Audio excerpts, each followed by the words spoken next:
I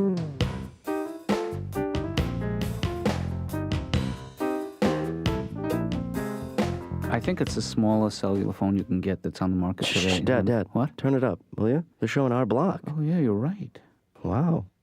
That is our block. Certainly is. We should be waving or something, you know?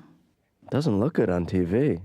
We should move. Yeah, wait, let me hear what he's saying. Authorities are looking for the driver of a late-model four-door sedan that collided with and destroyed a U.S. mailbox at the corner of North Sanchez and Jerome. Eyewitnesses say the driver of the sedan was Caucasian, bald, and in his late 40s. Yeah, that could be almost anybody.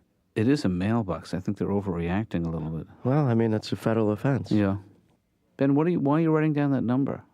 Dad, will you pass the phone? Why is that, Ben? Well, I'm going to call them and report you. What do you mean? Wait, Ben, do you think that I have anything to do with this? If I go outside and check your car right now, will there be a mailbox on it? Come on, Ben, what do you think? Yes. I didn't need a mailbox with a car, and besides, if I did, I certainly wouldn't run away from it. I would, you know, one thing your father is not afraid of, What are you hiding underneath that overcoat? mailbox. You know, shame on you. You know what? What? Shame on you. Why shame on me? I didn't do anything. Well, how could you hit a Why would you mailbox and then come right home? How would you think that You're putting me in jeopardy. Now I'm complicit. I know about it. I have to call. I have a responsibility to the law. You do what you got to do, Ben, but I'm telling you something. If you pick up the phone, I'm going to kill you. I find that extremely hurtful that you would suggest that in a million years I would do something like that. Do you find this hurtful? Ow! Yeah! That's for what you did. Dad, I mean, you should take responsibility for hitting it. Ben, At least you could do is compensate me. You know what I'm saying? Wink, wink. You don't want me to You call? talking about some hush money? Well, I don't know what it's called. And I didn't hear you say that. How about instead of hush money, I just put a pillow over your head? How about Suffocate that? me? Yeah. I'd have fun. So what's going on with you, Jeff? You seem a little what? Take a look at me. What do you see? I'm a big guy. A big guy, but watch what I say. I'm a little girl. I'm a pretty little girl. Yeah. I just thought I'd come in and entertain you. That's always a good opening line, you know. Jeff, it's your time. What do you want to talk about? I was just in Florida visiting my family. I saw my grandparents. My grandma, she's seen me perform a few times.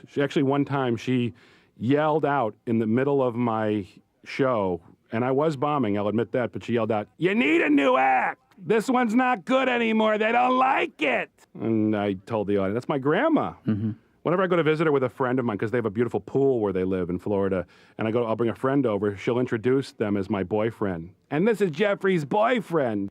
And I'll say, "Grandma, don't say boyfriend. That implies that I'm in a relationship, you know, with this person." And so then she would introduce them as, "This is Jeffrey and his friend Warren. They're just friends." I find myself lately calling up sex party lines. Mm-hmm. I call up and they put me into a room the last time I call up. Right. And there's all these people sort of getting to know each other. You know, what do you look like? What color hair do you have? That sort of thing. And then suddenly I'll yell out, "I love potatoes!" Yeah. And then they "Get off, old man, get off!" You know, and I get quiet again, and it builds and builds and builds, and they get to a point where, you know, what if I did this to you? What if I did that to you? That sort of thing. Yeah. And just as they're about to get there, I yell out, "I love them fried, I love them mashed, I love potatoes!" Has anyone ever come to you and just wanted to sit and not say anything and just be? That hasn't happened yet, but I can see that happening, you know. And I also wonder if I sit here and let's say I convey something really personal that maybe you've heard like 400 other times, even though it's you know, something that's new to me, if you're thinking about pottery or something along those lines. Well, that's the risk you run. You're going to have to trust that I'm a professional and that I'm interested in helping you.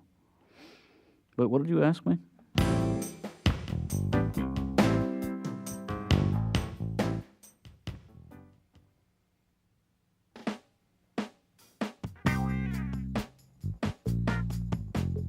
Note to myself, I wonder why Ben refuses to believe me. I think you're overreacting. I mean, he's just playing with you. Yeah, you know, I would appreciate it, Laura, if you would respect my privacy. Well, you I know? had to tell you something. What's that? Ben is on line 1. Oh, hey, Ben. Dad, destroying government property is a federal offense. You know what? What should be a federal offense is your attitude. towards your father. That I should don't be like your against the tone law. right now. Well, my tone is going to kick your attitude's ass in a minute. That's all I'm saying. I don't know you, Dad. Ben, you heard the report. It said he was in his late 40s and he was bald. So How old are you? I'm in my late 40s, but I got myself a full head of hair. I guess I just never noticed it. I'm balding, if anything. Right. No. Ben, come on. Just accept the fact that it's a coincidence that this character But Dad, even fits my description. even though you're my father, I think I still have a responsibility to Listen to me. I did not collide with a mailbox. listen to me. I don't believe you. Okay, now listen to me. Yeah. Believe me. Dad, listen to me clearly. Yeah. I'm going to take you down. And I'll tell you something else. You ruined a mailbox in my neighborhood. I live here. And that's plain wrong.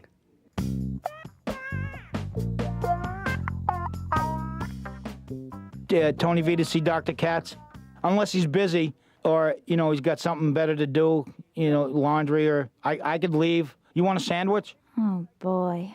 But maybe I go get you some cheese or something. I could just go do. Just sit down. I'm getting a little bit short-tempered with the traffic situation. You ever get in that traffic we got now where you're driving and then you're not? You just going 60 and then all of a sudden you're going nothing. Yeah. You don't even go like 50, 40, 30, 20, 10, just nothing. And then you go a half a mile and you're going again. And there was nothing in the way. I don't mind getting stuck in traffic as long as when I get to where the problem is, there's a problem. Yeah, you want some kind of explanation. Did you ever get in that stop and go kind of traffic? Yeah. You go a foot and you wait, and then you go another inch and you wait, and you go the kind where you let the guy in front of you go an extra 60 feet so you have the illusion of driving fast for a minute. Right. And you're all proud of yourself. You go, woo! I get to where the problem was, and you know what was causing the traffic? What's that? Cardboard. Not even a cardboard box where you could potentially go, ooh, be careful, there might be kitties in there. Which, for some bizarre reason, has become my wife's biggest fear on the planet. Anytime we see anything on the highway, she snaps. Oh, watch out for the paint can. There might be kitties in the paint can. There are no kitties in the paint can. Oh, watch out for the donut box. There could be kitties in the donut box. There's no kitties. So, but it wasn't even that. Just flat corrugated cardboard. Swear to, the only thing that would have happened if you went over the cardboard at full speed is this. You would have been driving, you would have heard, and you've been on your way. Dr. Katz's office. Listen close and listen hard. I'm only going to say this once. What? I said listen close and listen hard. I'm only going to say this once. Can you speak up, please? I said listen close and listen hard. I'm only going to say this once. Okay? How are you? What's up, Ben? Has my dad made any, weird phone calls this morning? No. Yeah. Is he lurking around as opposed to just walking around? No more than usual. Right. Has his posture changed? No. You'd lie for him, right? You'd lie for the man, wouldn't you? You know what? You lie for the man, you go down too. Ben, what are you talking about? All right, look, my father is in deep shinola here, all right? Has anyone been around asking questions or anything? No, not really. All right, I can't really talk about it now, but the point I'm trying to make, Laura, is that last night I'm watching the news, right, with my dad. Mm-hmm. They report a guy, bald, late 40s, hits a mailbox and then drives away. It's like a hit and run. It's a federal offense. It's a federal offense. So I'm thinking now, I'm a little nervous. I'm sitting next to a guy who probably just hit a mailbox. I don't know what to do. So I just pretend like, everything's all right and everything's cool. Yeah. I don't make a move. Well, probably wasn't him. If my father goes up for this, which is an expression that you probably don't know that I do, but if he goes up to the Huskow, I just want to tell you right here, right now, that your job is secure. I'll probably take over. You can still schedule people. Great. Right. Can you believe my father hit a mailbox? First of all, can you believe they reported that on the news?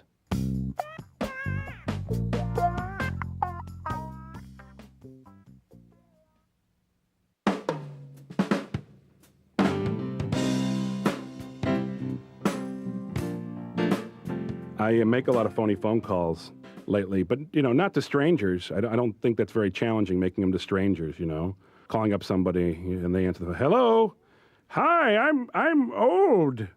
And what can I do for you, sir? I've got a big, long beard and I'm old. See, there's no challenge in that. See, for me, the challenge is calling up my friends. If I can fool my friends, then there's talent in that. Yeah. My favorite person to fool is my mother. I called up my mom recently, and she answered the phone. Hello. That's the way she answers, no matter what. You know, hello, it's 70 and sunny where I am. Hello. Yeah, listen, we got your soap for you. Excuse me? Yeah, you ordered some soap? I'm sorry, I didn't order any soap. I don't recall. Ma'am, please, no attitude. I'm a working man, no attitude. You've got a window of opportunity between noon and 3. Noon and 3, we will deliver your soap. I didn't order any soap. Ma'am! Well, what kind of soap is it? It's like butter. It's delicious. Delicious, smooth, and creamy. Well, it sounds wonderful, but I didn't order any. Noon and 3, that is your window of opportunity. Well, I'm not going to be home between noon and 3. Could you leave the door slightly ajar? Just leave it ajar and leave out a sandwich. Roast beef, preferably on white bread. No mustard or ketchup, just plain. That's the way I like it. I'm sorry. I did not order any soap. I'm positive. You know what? It is my mistake. I apologize. Your friend, Miss Shelley Lipnack, she ordered you your soap. Now, I know that Shelley Lipnack's a friend of my mother's, and I know my mother will be calling her. Yeah. You know, and I'll say, listen, why don't you call her up right now, get it straightened out, I'll call you back in 10 minutes. So she's calling up her friend. Did you buy me soap? Did you order soap for me? Or even better, her friend's not home. Mm-hmm. You know, because she's still confused with the answering machines. Right. They've got the delivery, and my window is between noon and 3, and I don't want to have an attitude, but they're hungry. They're so hungry. Call me. So I wait like 10 minutes, and she answers the phone. Hello? Yeah, I'm right outside your door with your soap. I'm right outside your door. Right outside my door? You must be on a cordless thing. There's no one there. That's because I'm hiding in a tree. I'm up in a tree. Come find me. It's a game we play. No tip needed. Just come out and find me in your soap. I'm up here in a tree. In a tree?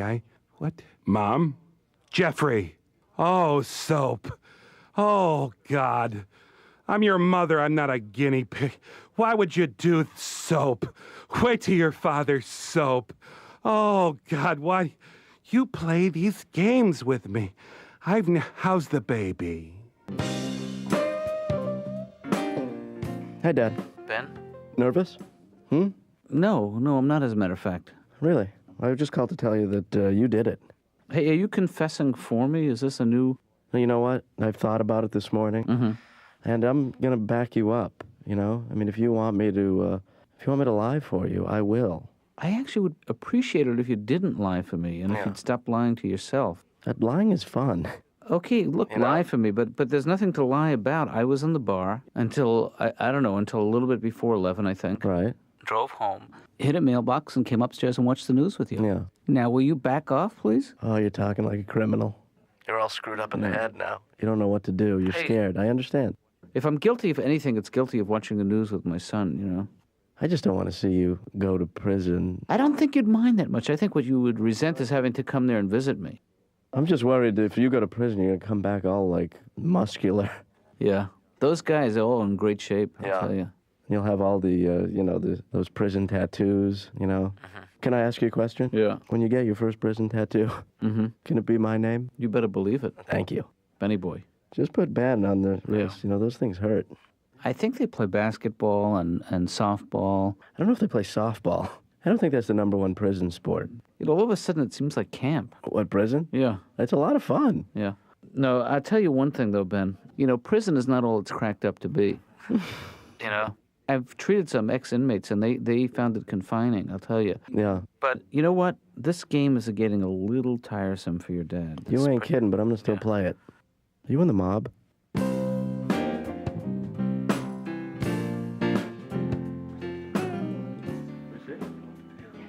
There's a long black hair in the bowl of peanuts. Just pretend like it's nothing. What is it? There's a long black hair in the bowl of peanuts. In the bowl of peanuts. Want me to get it? No. No. Want me to braid it? I'm just going to slide over to my left, one stool. I don't want you to follow me in a couple of minutes. Okay. Ixnay with the air face. What are you guys doing? Nothing. What are you doing? Nothing? Nothing. Why are you moving away like that? What? Like what? Why'd you just move down there? Huh? I was We didn't move anywhere here, Ned. stretching. Let's play who can find the long black hair in the peanuts. You go first, Julie. Is there a long... Are you serious? Close your eyes. Oh my God. Oh, geez, you won already? Ah. You're so good at this.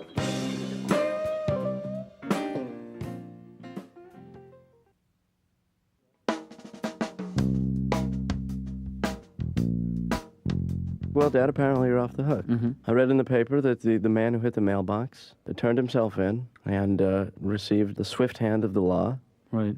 You know, a fine for what he did. I'm taking this as an apology, because I know that's as good as it's going to get. Come You know, on, I'm Ben. kinda Just say the words, I'm sorry, Dad. No, not yet. Okay. Let's wait on that. Why is hitting a mailbox a federal offense? I mean, that's a little severe, isn't it? I mean, you know how many people go up the river every year because they hit a mailbox? Give me a hint. Just that guy. Yeah. I'm kind of disappointed, actually. We need some excitement in this family once in a while, and I figured, I mean, that was an exciting 24 hours. I thought my dad was a criminal. Yeah. I could have written one of those books. Yeah. A memoir of a father who walked on the dark side by Ben Katz. And then I'd be like, in parentheses, yeah, the guy who hit the mailbox. I'd like to read that. Yeah. I'm just saying it's not as exciting to live with a guy who doesn't do anything wrong. Hey, I never said I didn't do anything wrong. Have you ever broken the law? Broken the law many times in my life. In the 60s, you couldn't really call yourself a man and not break the law. Right. What did you do? Didn't call myself a man. No, I marched on Washington. Wow. I was in a lot of peace demonstrations. You know, where else were you going to meet women in 1965, you know? You know that famous prison riot? Attica. Yeah. Yeah. You know that whole thing was a misunderstanding? Really? That the prisoners were actually quite content with the facilities, and they were chanting, adequate, adequate. I kid you not. Well, the media distorts everything. Yeah. They blew the whole thing out of proportion. But who else owes who else an apology? And I'll give you a hint. Come on, Ben, just spit it out. All right. You know, I apologize for maybe jumping to conclusions. Thank you. Now, don't applaud that. No, I've been waiting for a long time. It's not. I know it's not easy for you to say those words. Well, you know, I didn't actually say them. Don't ruin a good thing, Ben. All right. I still think you hit the mailbox. She sounds like a loving wife. There's somebody for everybody, apparently. Yeah. She has me doing home projects all the time. I always got to go to those big warehouse, those big, like, Home Depot and the kind where they'll give you anything. I love those places because you can go in and buy anything. You don't even have to know how to use it, what to call it. You could go into Home Depot and buy the side of a house. No one would question you. I need the side of a house. Left side or right side, sir? I don't have a clue. I suppose I should have taken measurements. Hey, Laura. Hi. Yeah. You know, I gotta be honest with you. This whole crime thing has got me all fired up, baby. I'm all juiced. You know what I say? What? You and me, and we go on a spree. Just get in a car. Yeah? We steal one, or we rent. Mm-hmm. And then we just go, baby. You know, like those two criminals, you know, the ones who traveled together, Romeo and Juliet. Bonnie and Clyde? Oh, Bonnie and Clyde, right. Right. See, but we would do it, you know, without all the violence. No guns. Right. Maybe we could just make it a shopping spree. Yeah, that would be fun. We go to that place that sells cinnamon buns, you know, the ones with all the glaze on them. Right. I love those. You know what I'm talking about? Yes, I do. Yeah, I could eat like 8 of them. A little pricey, though. Okay, you know what? Yeah, but I'll tell you something. About crime, Laura. There's got to be a good expression there somewhere. Crime. Doesn't pay? No, that's not good. Okay. Anyway, is Dada in? I was up in the woods. I was up in New Hampshire. Right. I was riding around on my mountain bike because I'm still on this health kick. Yeah. And I get this thing in my head that I want to go see a moose. So I'm riding around on my bike. I turn a corner, and there's a moose, like right there, right in my face. And I'm going, moose. I turn into like an 8-year-old girl. Woo, moose, moose. And the moose is looking at me like, yeah, I'm a moose. What's the problem? We'll get through this, buddy. Relax. Yeah. And then you always remember this. They go, okay, if you're out in the woods and you see a moose, don't panic, because they're more afraid of you than you are of them. All right, I got 2 things to say about that. A, you don't know how afraid I am. And 2, B, how do I know I don't run into the moose that has snapped? That he has just lost it. Not a minute and a half before I come doping along, he's going to his moose buddies. All right, that's it. If I see one more human, I'm eating them. you know, I just try. I used to answer the phone at my house when I was a kid. Hello? Hello? And my father would say to me, don't answer the phone that way. Don't. It could be the office calling. Right. And I thought, what does it matter if the office is calling? Well, It's not good, my father would say to me. And so I'd say to him, what are they going to fire you? Next day he goes, no, Gene, we're letting you go. Anyone who lets their son answer the phone as goofy as your son does, they shouldn't be working here. so, Jeff, what do you think the problem is? No matter how much weight I lose, I'm still going to have a huge head. True. You should see how people react when I go to the movies. You know, I'll go to the movies and the guy behind me will go, what's this? Oh, God. And I think, you know, what should I deflate it, sir? Should I deflate my head? Would you? My wife brought a pump with us. You know what the music means, Jeff? It means that you're a very unsettling therapist. I am? Yeah, to have parting music playing. Well, that's, you know. All right, play that music again. See, now I was expecting it. I'm enjoying it, and I'm leaving. Bye. You've been good. Yeah. I really appreciated you. Thank you. You're welcome. Bye. Bye. So I'm going out this door right here. That's right. I'm heading out because you told me you're looking forward to next time. Yep. All right. Bye. Bye.